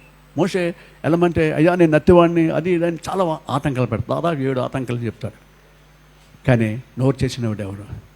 కాబట్టి దేవుడు అప్పుడు అహరోను అదిగో అన్న వస్తున్నాడు నీకు తోడుకుంటే ఆయన మాట్లాడతాడు, నువ్వు కొన్ని కార్యాలు చేయి అని కొన్ని కార్యాలు చూపిస్తాడు దేవుడు. శక్తి దేంతో చూపిస్తాడు. కాబట్టి దేవుని స్తుతించినప్పుడు, దేవుని గణపరిచినప్పుడు దేవుడు నిన్ను ఎలా గణపరుస్తాడంటే తన శక్తితో నింపుకొని దేవుడు నీ కార్యంలో అన్నీ కూడా దేవుడు సహాయం చేస్తాడు అని మనకు జ్ఞాపకం చేస్తాడు. అంతేకాకుండా ఇంకొకటి ఏంటంటే కాపుదల. తను స్తుతించి ఆరాధన చేసినప్పుడు దేవుని కాపుదల నిల ఉంటుంది. దేవుని కాపుదల, దేవుని భద్రత నీకు ఉంటున్నాను. ఎందుకంటే కొన్ని పరిస్థితులు కాడంధకారం లోయల్లో మనం సంచరించినా కానీ ఏ అపాయానికి నేను భయపడను. ఏ శోధనలు వస్తా తప్ప నువ్వు స్తుతిస్తున్నప్పుడు, దేవుని ఆరాధన చేసినప్పుడు సో దేవుడు యొక్క కాపుదల నీకు ఉంటుందండి. ఎందుకంటే ఆయన సన్నిధి నిత్యం స్తుతించడం దేవుని సన్నిధినితో ఉంటుంది. దేవుని సన్నిధినితో ఉన్నప్పుడు ఆయన కాపుదాన్ని కాపాడేవాడు, భద్రపరిచేవాడు. ఎందుకంటే మన కాపరి మనం ఆయన వెంబడిస్తున్నప్పుడు, ఆయన స్వరం విని మనం ఆయన వెంబడిస్తున్నప్పుడు ఆయన మన కాపరి. ఆయన దుడ్డుకర్ర, ఆయన దండం ఏం చేస్తాయంటే మనల్ని ఆదరిస్తాయి, మనల్ని పోషిస్తాయి. మనం ఆదరిస్తాయి, పోషిస్తాయి. దండం అనేది గొర్రెలకి ఇచ్చేది. సో ఆయన భద్రపరుస్తాడు. మన ఆత్మచేత మనం ముద్రించబడ్డాం. దేవుని బిడ్డ, మన దేవుని ఆత్మచేత ముద్రించబడ్డాం. దేవుని ఆత్మతో మనం ముద్రించబడ్డాం. సో మన వెంట్రుకలు లెక్కించబడ్డాయి. మనం అనేకమైన పిచ్చుకల కంటే చేసిన అంటాడు. సో ఎవరు మన మీద ఎటువంటివి కూడా చేయలేరు, వాళ్ళకి అధికారం లేదు. సో ఇలాగ ఎన్నో మన జీవితాలు మనం చూస్తూ ఉంటాం లేదా. కాబట్టి నీ జీవితంలో ఏ పరిస్థితులు ఎదుర్కొన్నా, ఏ పరిస్థితులు వచ్చినా, ఏ బాధ నొప్పి ఉన్నా నీ జీవితంలో సో దేవుని స్తుతించి ఆరాధన చేయ. దేవుని స్తుతి ఆరాధనలో దేవుని కనపరిచినప్పుడు దేవుని నిన్ను ఎలా కనపరుస్తాడంటే కాపుదల ఇస్తాడు, భద్రత ఇస్తాడు. ఎందుకంటే మన దేవుడు ఇమ్మానుయేలు దేవుడు. ఆయన నీకు తోడుగున్న దేవుడు, తోడుగుంటానికి వచ్చేసాడు. ఆయన పరిశుద్ధాత్మ దేవుడు మనకి తోడుగా ఉంటాడండి. తోడుగా నేను అన్న వీడను ఎడబాయను నిబ్బరం కలిగి ధైర్యంగా ఉండు అని చెప్తున్నా మన దేవుడు. అని అన్న కూడా నేను విడిచిపెట్టాడు, నిన్ను కాపాడతాడు. సరే, తర్వాత చివరిది దేవుని బిడ్డ, నిజమైన ఆరాధకులు ఒక దినాన్న వాళ్ళు మహిమపరచబడతారు. దేవునికి స్తోత్రం. సో దేవుని మహిమ పరచబడతాం. ఎందుకంటే ఆయన ప్రత్యక్షమైనప్పుడు ఆయన మహిమలో మనం ప్రత్యక్షపరపడతాం. నిజమైన ఆరాధకులు, దేవుని స్తుతించి ఆరాధించేవాళ్ళు, నిత్యంగా ఆరాధించేవాళ్ళు ఆయన గణపరిచినప్పుడు దేవుడు మనల్ని ఎలా గణపరుస్తాడంటే ఆయన మహిమపరచబడతాం. దేవుని మహిమలో మనం వెళ్ళిపోతాం. సో కాబట్టి ఆ విధంగా స్టెఫెను రాళ్ళతో కొట్టి చంపబడుతున్నప్పుడు సో దేవుని మహిమలోకి వెళ్ళిపోతాం మనం చూస్తాం. ఎందుకంటే ఆకాశం తెరపడింది, మనిషి కుమారుడు తండ్రి కుడి పార్శ్వం నుంచున్నాడు అంటాడు. ఎప్పుడు కూడా కూర్చుండి జ్ఞాపం చేసేవాడు. కానీ ఆ రోజు మనం చూస్తున్నప్పుడు ఆయన నుంచున్నాడంటే ఆహ్వానిస్తున్నాడు అనమాట. సో కాబట్టి ఆరాధించేటువంటి స్టెఫెను దేవుని స్తుతించినప్పుడు, దేవుని కనపరిచేవాడు కూడా. సో వాళ్ళని గద్దిస్తూ దేవుని వాక్యం వాళ్ళని వివరిస్తున్నప్పుడు వాళ్ళు పళ్ళు కొరికి ఇంకా వాళ్ళ కోపం బాగా వచ్చేస్తుంది. రాళ్ళు తీసుకుని కొడుతున్నప్పుడు సో కనుక దేవుని యొక్క మహిమ, సో దేవుని మహిమ బయలుపడి, సో దేవుని మహిమ మనం పొందుకుంటామండి. సో కాబట్టి ఏదైతే పోగొట్టుకున్నామో మనం పాపం వల్ల పోగొట్టుకున్న మహిమ, నిత్యమైన మహిమ మనకిస్తాడు. సో ఎప్పుడో చనిపోయేటప్పుడే కాదండి, మన జీవితంలో ఆరాధన చేసినప్పుడు దేవుని మహిమ. సో దేవుని మహిమ అంటే ఏంటండి? ఆయన యొక్క స్వరూపము, ఆయన పోలిక. చెప్పండి, దేవుని మహిమ అంటే దాంట్లో అంటే మనం ఆయన పోలికలో, ఆయన స్వరూపంలో మనం చేయబడ్డాం. పాపం వల్ల పోగొట్టుకున్నామని యేసుక్రీస్తులో మనం ఆయన గుర్తించి ఆయన దేవుడిగా రక్షకుడని ఆరాధన చేస్తున్నప్పుడు ఏ మహిమ పోగొడు ఆ మహిమతో నింపుతాడు అంత. అనగా ఆయన స్వరూపం అంటే ఆయన గుణగణాలు, ఆయన గుణగణాలతో మనం నింపుతాడు. ఆయన పోలిక అంటే ఆయనలాగా. ఇప్పుడు మనం బడ్డీ పెట్టినప్పుడు నా పోలిక, నా ముక్కు, నా చెవు ఉంది అంటాం. అంటే సేమ్ అలాగే పోలిక అనమాట. సో నిజంగా మనం ఆయన మహిమ పొందుకున్న వారం, నిజంగా ఆయన ఎలాగున్నాడు, యేసయ్య ఎలాగున్నాడు అలాగే మనం కూడా అందుకని సత్యం చెప్తూ క్రీస్తు వల్లే అన్ని విషయాల్లో ఎదుగుదముగాక అంటాడు పౌలు ఎఫెసీ పత్రికలో. సో ఆయన పోలిక, ఆయన మహిమ మనలోకి వస్తుంది. సో నిజంగా మరి మనం ఆరాధన ఎలాగుంది? నిజమైన అంటే నోటి మాటలతో కనపరచవచ్చు, ఏదో దేవుని స్తుతించేది అది వేరండి. కానీ దేవుడు కోరే ఆరాధన ఆత్మతో సత్యంతో ఆరాధించేవారు దేవుని కనపరుస్తున్నారు అనమాట. దేవుని, ఎందుకంటే మీ దేహాలు దేవుని వల్ల మీకు అనుగ్రహించబడి పరిశుద్ధాత్మ ఆలయమే ఉంది ఇది. సో పరిశుద్ధాత్మ ఆలయం ఉన్నటువంటి నీ హృదయంలో నుంచి నిజమైన ఆరాధన, నిజమైన ఆరాధకులు వాళ్ళు ఆరాధన చేస్తున్నప్పుడు నీ జీవితంలో పొందుకునేటువంటి ఆ యొక్క ఆశీర్వాదాలు ఏంటంటే, లేక ఆ దేవుడు నేను ఎలా కనపరుస్తాడంటే, దేవునికి పవిత్రీకరణ రోజు కూడా నీ చేతిలో పవిత్రపరచబడతాం. సో మనం పవిత్రపరిచేది రక్తము, వాక్యము, ఆత్మ. సో ఇక్కడ ఆత్మదేవుడు నువ్వు ఆయన కనపరుస్తున్నప్పుడు నువ్వు పవిత్రపరచబడతావు, పవిత్రీకరణ జరుగుతుంది. రెండోది ఆత్మ యొక్క స్వాధీనంలోకి వచ్చేస్తావు. ఆత్మ యొక్క వచ్చినప్పుడు ఆయన నడిపిస్తాడు ఆత్మతో నింపుకొని. సో ఇక్కడ ఆత్మ పూనులై ఉండండి అన్నాడు. ఆత్మ పూనున్న వారికి 5 గుర్తులు చెప్పాడు ఇక్కడ. 5 గుర్తులు. ఒక గుర్తు ఏంటంటే సమయాన్ని సద్వినియోగం చేసుకుంటారు. సమయం ఊరికే ఆడుకొచ్చిన బాత కనేసుకుని ఆడు అలాగే ఏ ఊరు ఆత్మ కలిగిన వాళ్ళు మొదటి గుర్తు ఏంటంటే వాళ్ళు సమయాన్ని జాగ్రత్తగా వాడుకుంటారు, సమయాన్ని సద్వినియోగం చేసుకుంటారు. రెండోది దేవుని చిత్తమే చేస్తారు. ఏం చేయరు. రెండో గుర్తు ఏంటంటే దేవుని చిత్తమే చేస్తారు. మూడోది కృతజ్ఞత కలిగి ఉంటారు. కృతజ్ఞత కలిగి దేవా ఈరోజు బతుకున్నానంటే నీ ఆయన, నీ కృపే నాయన అని కృతజ్ఞత కలిగి ఉంటారు. నాలుగోది వాళ్ళు ఇక్కడ దేవుని కీర్తిస్తారు, పాడుతూ కీర్తిస్తూ అంటే స్తుతిస్తారనమాట. వాళ్ళ నోట ఎప్పుడు స్తుతి ఉంటుంది అన్నమాట. వాళ్ళ నోట స్తుతించండి అనగా దేవుడు ఏమన్నాడు నోట. ఎందుకంటే దావీదు అనుభవంలో ఆయన నన్ను జిగుల దొంగలు ఊబిలోంచి అయిపోయి నన్ను అడుగులు బండ మీద పెట్టి నా నోట స్తుతి ఉంచాడు అంటాడు అన్నమాట. సో దేవుని ఆత్మ నీళ్ళు ఉన్నప్పుడు ఎప్పుడు కూడా నీలో స్తుతి ఉంటుంది. అంటే ఊరికి మాటగా స్తోత్రం స్తోత్రం స్తోత్రం అంతే కాదు. సో ప్రతి పరిస్థితులు కూడా నువ్వు స్తుతిస్తుంటావు, దేవుని స్తుతి ఘనత మహిమను చెల్లిస్తుంటావు. సో స్తుతి ఉంటుంది. 5వది దేవుని బిడ్డ ఒకరికొకరు లోబడి ఉంటానని చెవుల్లో ఇక్కడ అంటే ఆయన ఏమంటాడంటే కృతజ్ఞతాస్తుతులు చెల్లిస్తూ క్రీస్తునందుల భయముతో ఒకరినొకడు లోబడి ఉంటారు. అందరం ఒకరికొకరు లోబడి ఉంటాం, ఒకరికొకరు తగ్గించుకుంటాం. నేను గొప్ప నేను చెప్పిన మాట నేరవాలి, అది ఏం గొడవ ఉండదండి.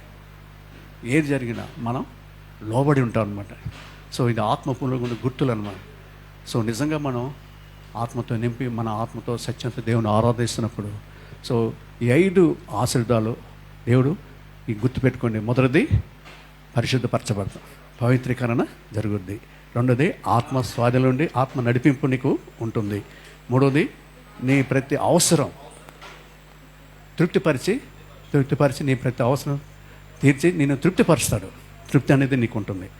4వది ప్రేమ, దేవుని ప్రేమతో నింపుతాడు. అంతే ప్రేమతో నువ్వు ఏదైనా నువ్వు సహించుకుంటావు. ప్రేమ అన్నిటి సహిస్తుంది, అన్నిటి ఓర్చుకుంటుంది, నిరీక్షిస్తుంది. అపకారం మనసులో పెట్టుకో, వాడు ఏమన్నా కానీ అపకారం మనసులో పెట్టుకోదు. సో ఇవన్నీ కూడా ఆ ప్రేమతో నింపబడతావు. కాబట్టి నేను హింసించే వరకు నువ్వు ప్రార్థన చేస్తావు. అది దేవుని ప్రేమ నేను బలవంతం చేస్తుంది ఇప్పుడు కూడా. సో 5వది దేవుని శక్తి అనేది దేవుని శక్తి నీలో పరిపూర్ణ అవుతుంది. దేవుని శక్తి నువ్వు ఎప్పుడైతే తగ్గించుకుని ఖాళీ చేసుకుని దేవుని శృతిస్తుంటావో దేవుని శక్తి నీలో పరిపూర్ణ అవుతుంది. 5వది నీ కాపుదల. దేవుడు ఏ స్థలంలో ఎన్న అన్ని పరిస్థితులు కూడా నేను భద్రపరుస్తాను అంటున్నాడు దేవుడు. కీర్తన 5:11-12 వచనాల్లో ఒక మాట నేను చదివి నేను ముగిస్తాను. అక్కడ ఎందుకంటే రెఫరెన్స్లను మీకు చెప్పడానికి అంత టైం లేక నేను జ్ఞాపకం చేస్తున్నాను. కీర్తన 5వ కీర్తనలో 11-12 వచనాలు ఎవరిని తీసుకుంటే నిన్ను ఆశ్రయించే వారందరూ సంతోషిస్తారు, నీవే వారిని కాపాడుతావు గనుక నిత్యము వారు ఆనందధ్వని చేస్తారంటే దేవునికి ఇస్తారు. నిత్యము ఆనందధ్వని చేస్తారు ఎందుకంటే నువ్వు కాపాడుతావు కానీ. సో నువ్వు ఎప్పుడైతే నిత్యము ఆయన ఆరాధన చేస్తుంటావో నువ్వు ఆయన కాపాడుతుంటాడు అంతే. అదే నిన్ను మహిమపరచు. సో దేవుని ఆరాధన ద్వారా దేవుని మహిమపరుస్తున్నప్పుడు దేవుడు నిన్ను గణపరుస్తాడు. దేవుని గణపరుస్తాడు. సో ఏ విధంగా గణపరుస్తాడు? ఈ 7 అద్భుతంగా నీ జీవితంలో నువ్వు అనుభవిస్తావు దేవుని. సో కాబట్టి గుర్తుపెట్టుకొని నిజమైన ఆరాధన మనం చేసే ఆరాధన పెదవులతో చేస్తున్నామా లేకపోతే హృదయపూర్వకంగా దేవుని మనం ప్రభాత స్తుతి ఆరాధన. సో ఈ ఆరాధన గురించి ప్రభు చెప్పమన్నాడు. కాబట్టి దేవుని బిడ్డ ఒక్కసారి మన హృదయాలు పరీక్షించుకొని నిజమైన ఆరాధన చేయడానికి పరిశుద్ధాత్మ దేవా నాకు నేర్పించాయా, మనం అట్టి ఆరాధన అభ్యాసం చేసుకొని నిజంగా మనం కూడా దేవుడు అలా ఆరాధన చేస్తే దేవుడు ఆయన కనపరుస్తున్నాం. ఆరాధన ద్వారా దేవుని కనపరుస్తుంది, దేవుడు ఇలా కనపరుస్తుంది. నేను పవిత్రంగా జరుగుతూ ఉంటుంది. దేవుని ఆత్మ స్వాధీనంలో నేను నడిపిస్తాడు. దేవుడు నీ ప్రతి అవసరం తీర్చి తృప్తిపరుస్తాడు. దేవుని ప్రేమతో నింపుతాడు, ఆయన శక్తితో నింపుతాడు, ఆయన భద్రత, ఆయన కాపుదల ఉంటుంది. ఆయన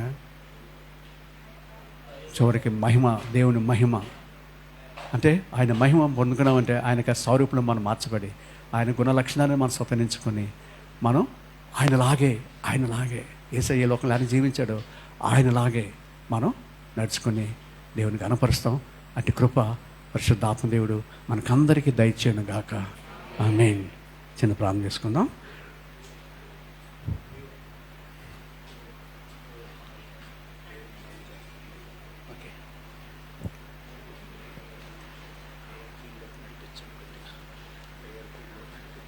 ఓకే, ఒక్కసారి మన హృదయాలు నిజంగా ప్రభాత స్థితి ఆరాధన పరిశుద్ధాత్మ దేవుడు నీతో మాట్లాడినా ఈ దేవుని ఆరాధనలో మనం దేవుని గణపరిచినప్పుడు ఆయన మనల్ని గణపరుస్తాడు.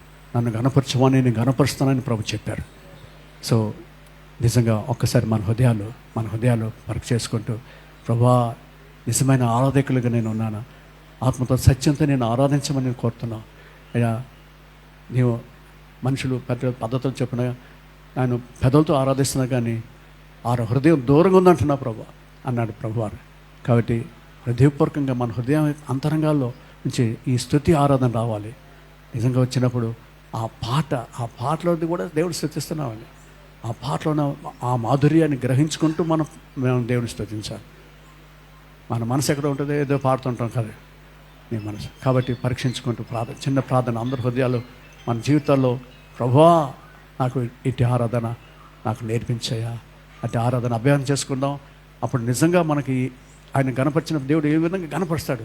ఈ పవిత్రంగా జరుగుతుంది. దేవుని ఆత్మ స్వాధీనంలో ఉంటాం, మనం దేవుని శక్తి పొందుకుంటాం, ప్రేమ కలిగి ఉంటాం, కాపుదల ఉంటుంది, దేవుని మహిమతో నింపుతాడు. ఒకదైనా మనం ఆయన మహిమలో మనం ప్రత్యక్షపరచబడతాం. దేవునికి స్తోత్రం. కాబట్టి అట్టి కృప పరిశుద్ధ ఆత్మదేవుడు పరిష్కరించుకొని సరిచేసుకుంటూ ఈరోజైనా ప్రభా నీ నిజమైన ఆరాధన ప్రభాత స్థితి ఆరాధనలో అయినా నీ నిజమైన ఆరాధన నాకు నేర్పించి నేను గణపతి నాకు సహాయం చేయమని ప్రార్థన చేసుకుంటాం. ఒక నిమిషం అందరం హృదయాల్లో ప్రార్థన చేసుకుందాం. హల్లెలూయా, స్తోత్రం స్తోత్రం. మంచిది. ఇప్పటి వరకు చాలా చక్కటి విషయాలు తెలియపరిచినటువంటి దైవజనులకు వందనాలు. ప్రార్థన చేసుకుందాం. మన మధ్యలో వైస్ ప్రెసిడెంట్ గారు మరి బంకా జోసర్ అన్న గారు మనం ప్రార్థన నడిపిస్తారు. పరిశుద్ధుడా మీకు వందనాలు, స్తుతులు, స్తోత్రాలు చెల్లించుకుంటున్నాం దేవా. ఇంతవరకు కూడా మీ దైవదాసులు నాయన ప్రభ మరి జాన్మోహన్ అయ్య గారి ద్వారా అయ్యా మీ శ్రేష్టమైన అమూల్యమైనటువంటి సందేశాన్ని మీరు మాకు అనుగ్రహించినందులకే మీ స్తోత్రాలు అయ్యా. నీ యొక్క నాయన ప్రభ నిన్ను ఆరాధించినప్పుడు స్తుతించినప్పుడు తండ్రి నాయన మా జీవితాల్లో అనేకమైన ఆశీర్వాదాలు మేడలు కలుగుతాయని తండ్రి నాయన మేమందరము కూడా తృప్తిపరచబడతాం, బలపరచబడతాం, శక్తి పొందుకుంటాం తండ్రి నాయన. మా ప్రతి అవసరత తీరుస్తావని చెప్పేసి నాయన ప్రభా అయా నీ జ్ఞానముతో నీ ప్రేమతో నీ ఆత్మతో మమ్మల్ని నింపుతావని చెప్పేసి నాయన మీ దాసుల ద్వారా మాతో మాట్లాడిన మాటలన్నిటిని బట్టి మీకు వందనాలు.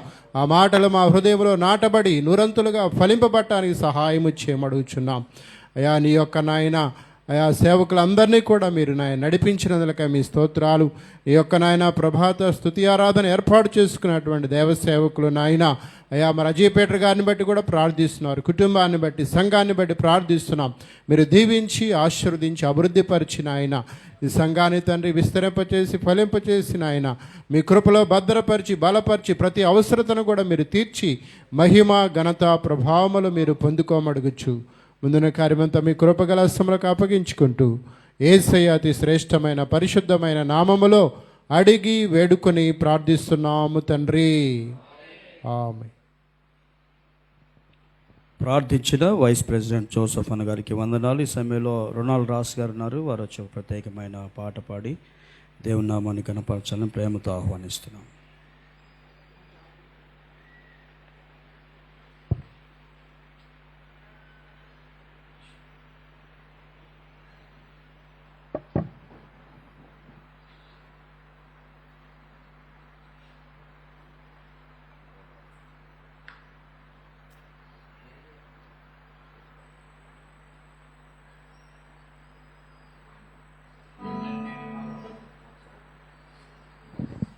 ఆమేన్. హల్లెలూయా. ఒకసారి సంతోష్ చప్పలు కొడదాం. కొంచెం అందరు డల్గా ఉన్నారు. Okay, thank you. దేవుడు నాకు ఇచ్చే అవకాశాన్ని బట్టి దేవునికి మహిమ కలిగిన, అలాగే కమిటీ వాళ్ళందరూ బట్టి thank you so much. Jan Mohan గారు కూడా అద్భుతంగా ఆరాధన గురించి చెప్పారు. ఆమేన్. ఆరాధించే వాళ్ళు దేవుణ్ణి ప్రేమించేవాళ్ళు యాక్చువల్లీ. సో చాలా పాటలు, కొన్ని స్తుతి పాటలు ఉంటాయి, కొన్ని ప్రార్థన రూపంలో పాటలు ఉంటాయి. నేనేమంటానంటే కొన్ని పాటలు మటుగా మన సాక్ష్యాలు. సో అట్లా దాదాపు 10 ఏళ్ళ పైన పరిచర్లకు దేవుడు పిలుచుకున్నప్పుడు దేవుడు నాకు ఇచ్చినటువంటి, ఆయన నాతో ఏ రీతిగా ఉన్నాడో ఈ వచనం నుండి దేవుడు ఈ పాట రాసింది, నా పక్షంగా నీవు ఉంటే నాకు విరోధి ఎవరని. ఐ మీన్ సో ఈ పాట ద్వారా దేవుని నామము మహిమ కలుగును గాక.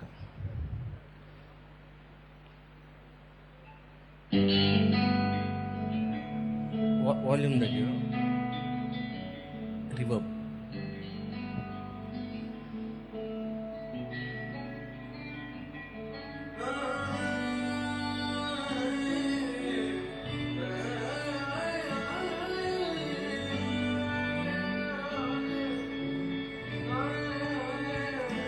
నా పక్షముగా నీవు ఉంటే విరోధి ఎవరు?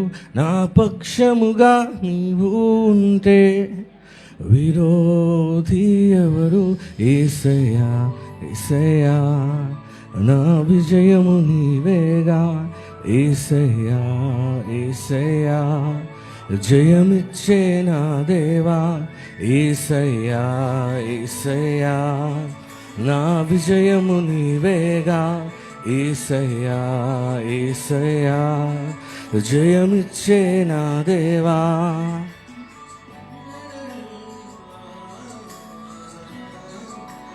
ట్రాక్ మంచి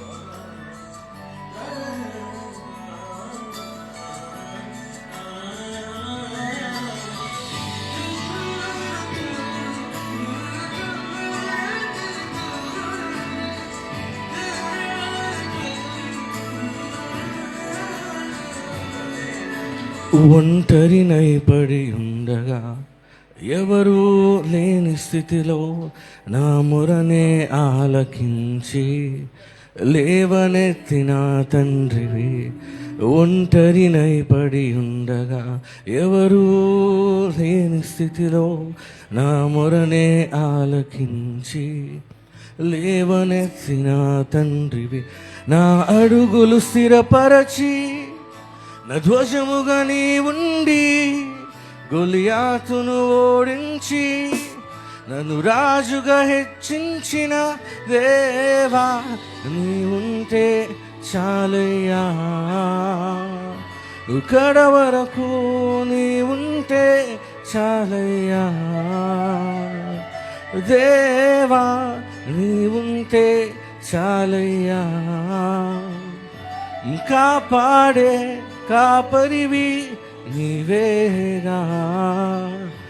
నీవు నా పక్షముంటే విరోధి ఎవరు? నా పక్షముగా నీవు ఉంటే విరోధి ఎవరు? యేసయ్యా యేసయ్యా జయమిచ్చే నా దేవా. యేసయ్యా యేసయ్యా నా విజయము నీవేగా. యేసయ్యా యేసయ్యా నా విజయము నీవేగా. యేసయ్యా యేసయ్యా జయమిచ్చే నా దేవా.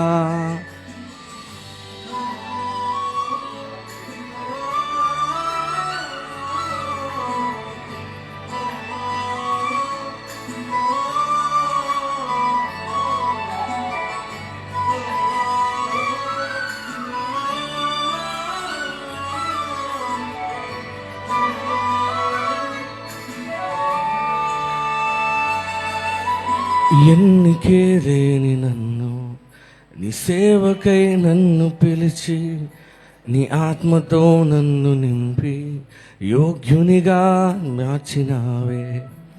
ఎన్నికే లేని నన్ను నీ సేవకై నన్ను పిలిచి నీ ఆత్మతో నన్ను నింపి యోగ్యునిగా చేసినావే. ప్రతి కీడును తొలగించి సమస్తము సమకూర్చి వాగ్దానము నెరవేర్చి నీ స్వాస్థ్యము నాకిచ్చిన దేవా, నీతోనే ఉంటాను. పోషించే నా తండ్రి నీవేగా, కడవరకు నీతోనే ఉంటాను. పోషించే నా తండ్రి నీవేగా, నీవు నా పక్షముంటే విరోధి ఎవరు? నా పక్షముగా నీవు ఉంటే విరోధి ఎవరు? యేసయ్యా యేసయ్యా నా విజయము నీవేగా. యేసయ్యా యేసయ్యా జయమిచ్చే నా దేవా. యేసయ్యా యేసయ్యా నా విజయము నీవేగా. యేసయ్యా యేసయ్యా జయమిచ్చే నా దేవా.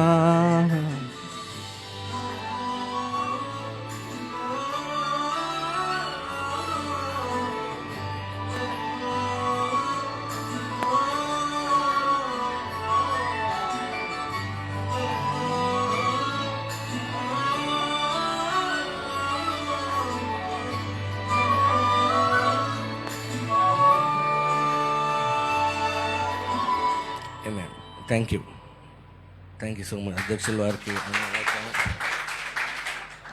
మంచిది, చక్కగా పాట పాడి దేవుని నామాన్ని కనపరిచినటువంటి రొనాల్డ్ రాస్ గారికి ప్రత్యేకమైన వందనాలు తెలియజేస్తున్నాం. ఈ సమయంలో మన మధ్యలో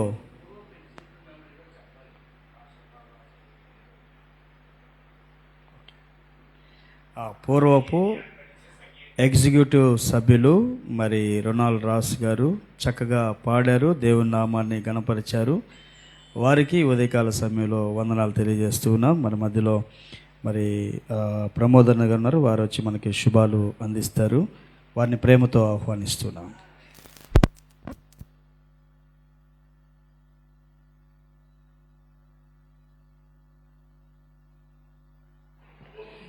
హలో, మరి ఈ సమయంలో నాకు ఈ అవకాశం ఇచ్చిన సభాధ్యక్షులు వారైన పూర్వపు ఎగ్జిక్యూటివ్ మెంబర్, ఇప్పుడు ఎగ్జిక్యూటివ్ మెంబర్ ఆండర్సన్ గారికి వందనాలు తెలియజేస్తున్నాను. మరి అట్లాగే యూపీఎఫ్ ప్రెసిడెంట్ గారు కర్రా జోసెఫ్ గారికి వందనాలు తెలియజేస్తున్నాను, ప్రత్యేకమైన వందనాలు. తర్వాత ఫౌండింగ్ కమిటీ మెంబర్ మరి వాక్యోపదేశాలు ఈ రోజున చేసిన మరి అన్నగారికి వందనాలు తెలియజేస్తున్న జాన్మోహన్ అన్న గారికి, అట్లాగే వైస్ ప్రెసిడెంట్ గారికి వందనాలు తెలియజేస్తున్నా. అట్లాగే ట్రెషరర్ సెక్రటరీ గారు జాన్సన్ గారికి కొడవటి వందనాలు. లూకా కూడారి ట్రెషరర్ గారికి వందనాలు. యూడబ్ల్యూపీఎఫ్ వాళ్ళు వచ్చారు, వారికి కూడా వందనాలు. నా తోటి సహోదరులందరూ చాలామంది ఉన్నారు ఇక్కడ, వాళ్ళందరికీ వందనాలు. మరి అట్లాగే ఆచార్య పిబి రవిప్రసాద్ అన్న గారు ముఖ్యంగా ఈ సమయంలో వారిని గుర్తు చేసుకోకపోతే అది తప్పే, ఎందుకంటే వారి వల్లే ఇక్కడ మనందరం ప్రత్యేకమైన వందనాలు తెలియజేస్తున్నారు. మరి ఈ రోజున మనందరం ఇక్కడ సమకూడటానికి ఆయన ఇచ్చిన అవకాశాన్ని బట్టి ఆయన్ని ఆయన కుటుంబాన్ని వారి సంఘాన్ని దీవించాలని నేను కోరుతున్నాను. మరి ఐక్యతలో చాలా అద్భుతమైన ఆశీర్వాదం ఉంది కనుక మనం ఐక్యతతో చేసినప్పుడల్లా ఈ సువార్త సప్తాహం అవుతుండగానే అనేకమైన అద్భుతాలు మన జీవితంలో జరుగుతాయని నేను నమ్ముతున్నాను. అట్లాగే పెట్టుకున్న ప్రతి సంఘము, పార్టిసిపేట్ చేసిన ప్రతి పాస్టర్ గారు, 245 మంది పార్టిసిపేట్ అవుతున్నారు దీనిలో. యాక్టివ్గా పాటలు పాడటం వల్ల కానీ, ప్రార్థన కానీ, కూటాలు పెట్టుకోవటం కానీ 245 మెంబర్స్, అట్లాగే 14 మెంబర్స్ ప్రీచింగ్ చేస్తున్నారు. ప్రతిదానికి ఒక అర్థం తెలుసా? 14 అర్థం ఉంది, 245 అర్థం ఉంది. మనకు తెలియకుండా చాలా అద్భుతమైన చేసాం. 21 ఒక అద్భుతం ఉంది. 21 కూటాలు మనకున్నాయి అంటే 3 ఏళ్ళు అనమాట. చాలా అద్భుతం అనమాట. అది చాలా వండర్ఫుల్. ట్రినిటీ ఉంది, త్రిత్వం ఉంది, ప్లస్ 7 ఉంది, సంపూర్ణం ఉంది. 7 అంటే ఏంటంటే ఇది భూలోకంలో అది సంపూర్ణం అనమాట. సో మన యూపీఎఫ్ యొక్క ఐక్యత ఈ యొక్క సువార్త సప్తాహం ద్వారా అవటంతో దీని ఐక్యతని ఇంకా బలోపేతం దేవుడు చేస్తాడని నమ్ముతున్నాను. ఇంకా సంఘాలు ఇంకా సువార్త విస్ఫోటం జరుగుతుంది నమ్ముతున్నాను. ఇంకా ఇది యూపీఎఫ్ని దేవుడు ఇంకా ఆశీర్వదిస్తాడు. యూపీఎఫ్ని ఆశీర్వదించడం అంటే గుంటూరులో సంఘాన్ని ఆశీర్వదించడమే నేను నమ్ముతున్నాను. మరి ఈ సమయంలో తప్పకుండా ఈ గొప్ప కార్యమును మనం త్వరలో చూడబోతున్నాము. మరి దేవుడికి వందనాలు తెలియజేస్తూ ఈ సమయంలో నేను ముగిస్తున్నాను. Thank you so much. మంచిది, చక్కటి శుభాలు తెలియజేసినటువంటి ఫౌండింగ్ కమిటీ సభ్యులు ప్రమోద్ అన్న గారికి ప్రత్యేకమైన వందనాలు. ఈ సమయంలో మరి ఈ కార్యక్రమాన్ని హోస్ట్ చేసినటువంటి మరి అజయ్ పీటర్ గారు వచ్చి ఓట్ ఆఫ్ థ్యాంక్స్ మనకి తెలియజేస్తారు. అజయ్ పీటర్ గారిని ప్రేమతో ఆహ్వానిస్తూ ఉన్నాం.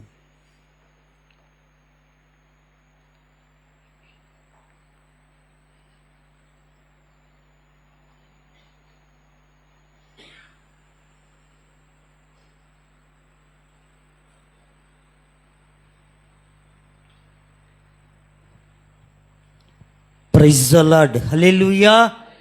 ఇటు రీతిగా ఈ మంచి అవకాశాన్ని నాకు ఓట్ ఆఫ్ థ్యాంక్స్ ఇచ్చినటువంటి అధ్యక్షులైనటువంటి మార్క్ ఆండర్సన్ గారికి మా వందనాలు.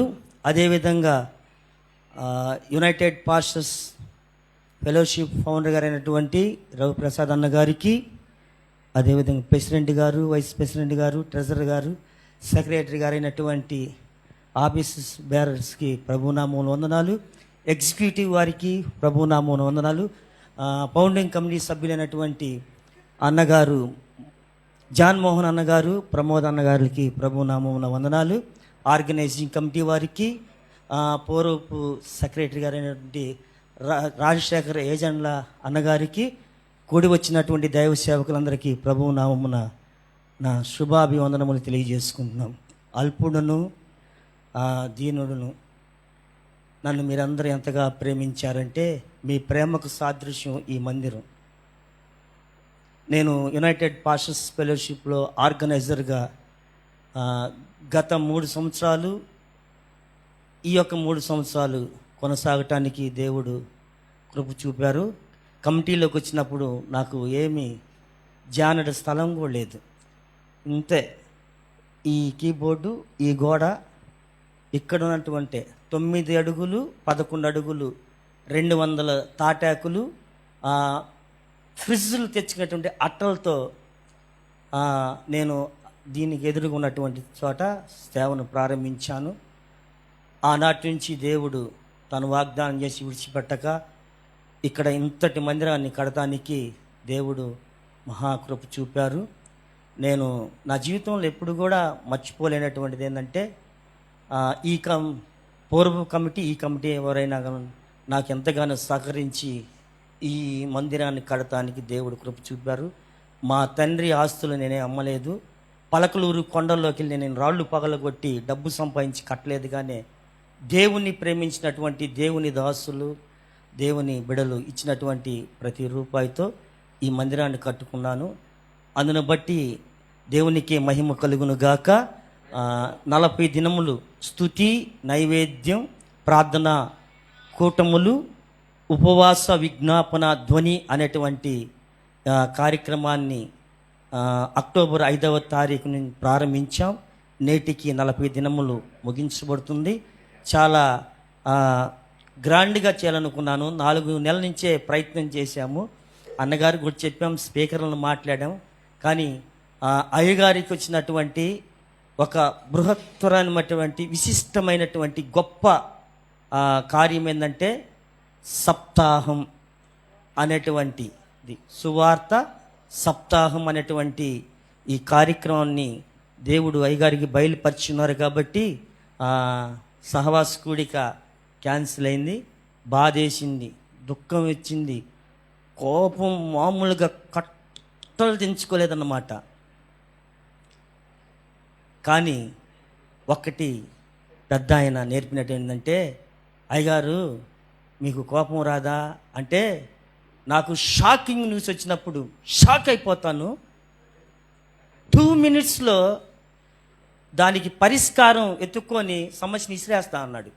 ఆ మాట నేను పట్టుకున్నాను. కాబట్టి ఆ రాత్రి అంతా సమాధాన పడ్డాను. తెల్లవారి తెలికే సంతోషం వేసింది. ఎందుకంటే గుంటూరులో మొట్టమొదటి మిషనరీ గారైనటువంటి జాన్ మోహన్ అయ్య గారు మా మందిరంలో అడుగుపెట్టి వాక్యము ప్రకటించడం అనేది అది దేవుడిచ్చినటువంటి అవకాశం అని నేను సంతోషించాను. ఆ తర్వాత అయ్యగారు కూడా కార్యక్రమం పెట్టుకోవాలనుకుంటే నువ్వు పెట్టుకో అన్నప్పుడు యూపీఎఫ్ ద్వారా ఇంత గొప్ప కార్యక్రమం మన గుంటూరు ప్రాంతంలో జరుగుతుంటే వ్యతిరేకంగా ఎలా పెట్టగలం? దేవుడు ఊరుకుంటాడా? ఒప్పుకోడు. 40 రోజులు 200 మంది సేవకులు, ప్రతిరోజు 5 సేవకులు, ప్రతి మంగళవారం 5, 6 సేవకురాండ్లు అనుదినము ప్రార్థన చేశారు. యూపీఎఫ్ ప్రార్థన మనోళ్ళని అందరం కాబట్టి వచ్చింది. ఆగిపోయిన 18 నెలల నుంచి ఆగిపోయినటువంటి ఈ యొక్క మా తలుపులు పెట్టుకోవడానికి దేవుడు ద్వారం తెరిచారు. వెల్డింగ్ మేస్త్రి లేట్ చేశాడు, లేకపోతే సీలింగ్ కరెంటు పని కూడా అయిపోయేది. అన్నీ సిద్ధంగా ఉన్నాయి. ఇదంతా కేవలం నన్ను ప్రేమించినటువంటి సేవకులైనటువంటి మీరు చేసినటువంటి ప్రార్థన. నేను కూడా మామూలుగా చెప్పాలంటే గుంటూరు ఆంధ్ర రాష్ట్రంలో 5 జిల్లాల్లో సువార్తను సంపూర్ణంగా నేను మురళీ గారు ప్రకటించాం. తెలంగాణలో కూడా దేవుడు వాడుకుంటున్నాడు. మురళీ గారు నేను 200 కూటాలకు పైగా మేము 3 రోజులు అంటే 600 రోజులు 2011 నుంచి 2018 వరకు ప్రకటించాం. కరోనా తర్వాత ద్వారాలు మోయబడ్డాయి, అందుకని మేము చేయలేకపోతున్నాం. నా సొంతగా ఈ తుఫాన్ నగరు లేదా ఈ యొక్క శ్రీకృష్ణ దేవరాయ నగర్లో 100కు పైగా సువార్త సభలుగానే ఉపవాస కూటములుగానే ఇంక చెప్పాలంటే పాస్టర్స్ కోటాలు దరిదాపుగా ఒక 20 పైనే చేయటానికి కృప చూపాడు. అందరూ అంటారు మందిరం కట్టుకోవాలి, అవి కట్టాలంటారు. కాదు, మందిరం దేవుని కడతారు. ఆగస్టు 23వ తారీఖున 2023లో అక్కడ నాకు మందిరం లేకపోతే జోసఫ్ గారి దగ్గర సహవాస కూటం పెట్టాను. 2 నెలల తర్వాత ఊహించిన విధంగా ఐక్య ప్రస్తుతి అనేటువంటి కార్యక్రమాన్ని కూడా షాలం కృప ద్వారా జరగటానికి అయ్యగారు అవకాశం ఇస్తే జరిపించాము.